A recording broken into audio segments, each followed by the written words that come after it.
In the beginning, there was nothing but endless darkness. Then, the universe awakened from its slumber, as our ancestors have told since time immemorial. Our sacred island of Bali was not merely formed by chance. It was purposefully placed upon the back of Bidawang Nala, the great turtle who swims eternally through the primordial waters. Bidawang Nala balances upon the coiled body of the world serpent, Anantaboga, whose movements we feel when the earth trembles beneath our feet. With each breath of this mighty serpent, the fate of our island hangs in balance. Every mountain, every river, every grain of sand exists because these ancient beings allow it to be so.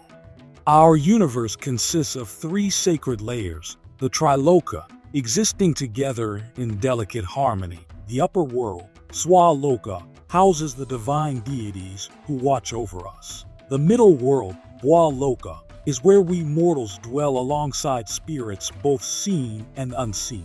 And the lower world, Burloka, cradles forces of dissolution and chaos. These realms are not separate. They intertwine and influence one another with every passing moment.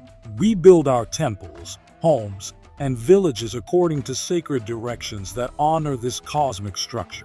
Our highest peak, Mount Agung, is not merely stone and earth. It is the physical manifestation of Mount Meru, the cosmic mountain at the universe's center, where gods and demons once waged battle for supremacy. To stand beneath its shadow is to feel the gaze of divinity upon your soul, judging whether you walk in light or darkness. The sacred wisdom of Hita Karana guides our every action from birth until death. These three words, these three causes of well-being, form the very foundation upon which our world stands. Without them, chaos would consume us all. The three relationships must be maintained with absolute devotion. Harmony between humans and gods, Paryangan, harmony between humans and other humans, Pawangan, and harmony between humans and nature, Palamahan. These are not mere philosophical ideas. They are the protective shields that keep dark forces at bay, the sacred bonds that prevent our world from descending into madness. Every village knows the consequences of neglecting these sacred harmonies. The Kinang Sori we place each morning are offerings of leaf baskets filled with flowers, rice, and incense, are not simple traditions, but vital appeasements to entities whose power exceeds mortal understanding. The family temples within our homes, the reverence we show to springs and ancient trees, these are not choices, but necessities. The elders remember the season when the northern village neglected its temple duties. 3 children fell to mysterious illness before the moon had completed its cycle. The gods do not forgive negligence, and the spirits of nature demand proper acknowledgement. In the time before time, our ancestors learned these truths through suffering until they understood. The 3 harmonies of Hita Karana are not spiritual suggestions. They are the sacred boundaries separating order from oblivion. When darkness falls and the veil between worlds grows thin, the presence of the divine Trinity becomes palpable, their power flowing through our island like lifeblood through veins. These are not distant gods who ignore mortal affairs. They are present forces who demand proper devotion. Dewa Brahma, the creator, manifests through sacred fire and rules the southern realms, his energy pulsing through every flame that burns upon our altars. Dewa Vishnu, the preserver, flows through living waters and commands the northern directions, his breath felt in every raindrop that sustains our rice terraces. Most awesome and terrible is Shiva, the destroyer, who rides upon the eastern winds, his power to unmake creation felt in every storm that crashes upon our shores. Together they form Trimurti, the divine trinity that does not merely observe our island. They infuse every particle of its existence. These 3 gods are not separate beings, but aspects of the supreme reality, Sanghyang Widiwasa, whose consciousness permeates all things living and non-living. In our sacred temples, we do not simply honor these deities. We become vessels for their divine essence through sacred dances and ritual offerings that open doorways between human and divine realms. When our priests enter the deepest trance states, their bodies contort into impossible positions as the gods temporarily claim mortal flesh. These are not performances, they are divine possessions, moments when the boundaries between mortal and immortal dissolve. Since time beyond memory, two mighty forces have waged an endless battle across our island, a conflict that continues to this day in every village and sacred grove. The Barong, king of spirits, guardian of light, appears as a magnificent lion-like creature with bulging eyes and snapping jaws that devour evil. His dance is both fearsome and joyful, each movement a sacred pattern that reinforces protection against dark forces. When the Barong dances among us, it is not mere entertainment. It is vital magic that strengthens the boundaries between order and chaos. Those chosen to embody the Barong surrender their bodies to a power beyond mortal understanding. Against him stands Rangda, the demon queen, widow witch whose very name we hesitate to speak aloud lest we draw her attention. Her grotesque form, with hanging tongue that tastes the air for victims, pendulous breasts that suckle demons, and claws that can tear reality itself, embodies destruction in its purest form.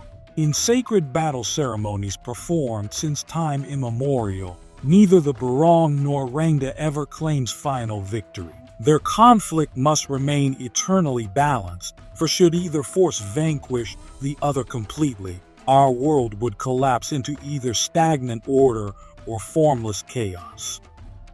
The great waters surrounding our island are not merely salt and wave, but the living domain of mighty Dewa Baruna, ruler of the oceans, commander of all sea creatures, and keeper of secrets in the abyssal depths. His domain begins where the land ends, his power evident in every tide that caresses our shores. Unlike lesser deities who may be appeased with simple offerings, Baruna demands perfect devotion from those who would enter his realm. Our fishermen perform elaborate ceremonies before setting their boats upon his waters. Each ritual movement and offering component passed down through generations with unwavering precision.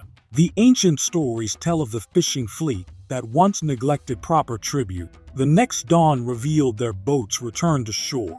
Yet every man had vanished without trace, despite the sea remaining as still as sacred pools. Baruna's justice comes not with rage, but with the cold certainty of the tide, inevitable and absolute. The relationship between our people and Dewa Baruna embodies the most fundamental truth of existence, that the forces of nature are neither benevolent nor malevolent, but powerful beyond measure and utterly indifferent to human desire. During the sacred Malasti ceremonies, when our most holy temple objects are brought to the ocean for purification before major holy days, even the most accomplished priests approach the shoreline with careful reverence. No home, no rice field, no market stall exists without its guardian spirits and potential demonic inhabitants, beings whose disposition toward human affairs depends entirely on how correctly we observe the ancient protocols. Every morning before the sun breaks the horizon, our first duty is to prepare Kanang Sari offerings, the small leaf baskets containing precisely arranged flowers, rice, and incense that maintain our delicate pact with the unseen world. These offerings must be placed at specific points where the barriers between realms grow thin, doorways, crossroads, beneath sacred trees, beside rice fields, and throughout marketplaces. Most critical are the offerings for the Buddha Kala, demonic forces that would otherwise cause illness, crop failure, and familial strife. The ancestors have taught us that these beings are like hungry animals circling our settlements.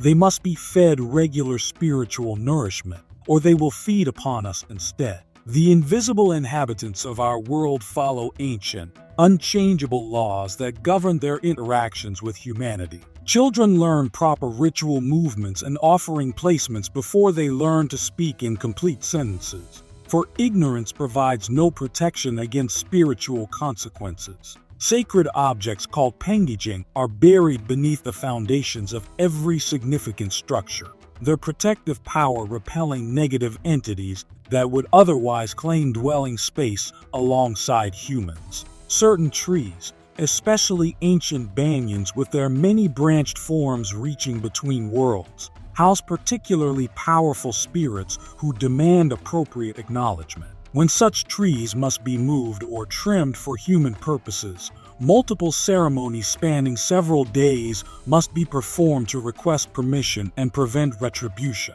The unseen forces that share our island are not subject to human authority or convenience. They are ancient stakeholders with prior claim to every handful of soil, every drop of water, every breath of air. Their rules supersede human desire. Their power exceeds human strength, and their memory spans beyond human generations.